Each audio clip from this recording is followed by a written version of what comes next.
they should read some Charles Darwin. Darwin saw this problem very clearly, much more clearly than many of today's economists see it. I codify his central insight in a very simple way. His insight was that life is graded on the curve. It's not how big you are, it's not how strong you are, how smart you are that matters. It's how those traits compare with the corresponding traits of your nearest rivals. And if you fall behind, that's fatal in the Darwinian scheme. The preponderance of vertebrate species are polygynous. That means the males take more than one mate if they can. If they can, qualifier matters, because if some take more than one, that means others don't get any at all. And that's, of course, the ultimate loser slot in the Darwinian scheme. You don't pass your stuff along if you don't have a mate. And so, of course, males take every avenue available to them to secure access to mates. And that often means fighting with one another, cheating one another, doing anything that's on the table. The weaponry in those battles is often very conspicuous. You look at the bull elk, the antlers are 4 feet across, they weigh 40 pounds, the biggest ones. Those are horribly maladaptive from the point of view of bulls as a group. If they get chased by wolves into a thicket, they're surrounded and killed without trouble. If you don't have big antlers, though, you don't get a mate. You don't win any of your battles with other males for access to females. And so that's another example of just a fundamental conflict between what it's in the individual's interest to do and what it's in our interest to do. If they could take a vote at the count of 3, all antler racks shrink by half, that'd be a big win for them. They don't understand any of that. They can't do that.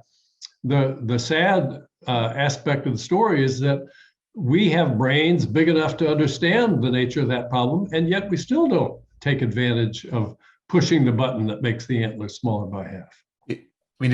It sounds like competition doesn't give us the best outcome. It could give me the best outcome. Competition is a very individualistic outcome. It doesn't really. Well said.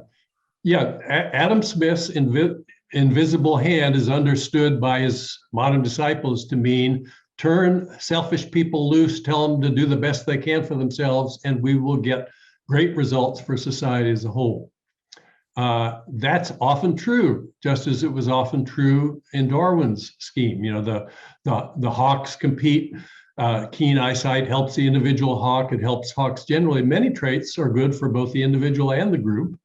And in competition, if a producer introduces a cost-saving innovation or a product design improvement, he does that not to help society, but to steal market share from his rivals.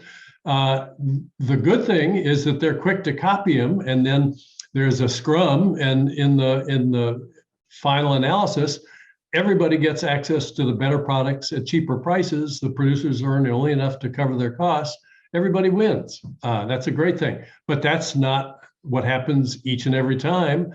In the times when individual and collective interests are in conflict, we get bad outcomes. And it's often possible to take simple steps that wouldn't involve a lot of bureaucracy, to change people's incentives. Yeah, I mean, I've definitely, without going down a dark and potentially contentious rabbit hole, I've heard that argument made with it's called enforced monogamy, right? Like that, human societies, like some human societies enforce monogamy, some don't, and that there's then this phenomenon of a problem that certain men get a disproportionate amount of access and whatever. Let's not go down the rabbit hole.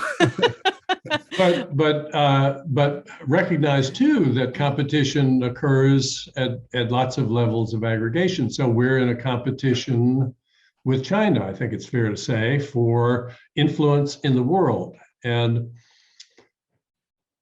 there are many aspects of the Chinese system that we find utterly unacceptable. They have very weak records on human rights. They do not have the ability to choose their own leaders in the sense that we would traditionally define that.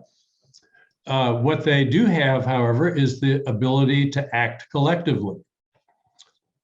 If there's a problem arising because what it's in the interest of individuals to do is in conflict with what it's in society's interest that all do, they have better tools for addressing a problem like that than we do. And so we're better in an important way than they are, but they're better than we are in an important way. And we could clean up our act at no cost to ourselves that would put us in a better competitive position, and yet we don't. That's the frustration that I experience when I think about that competition.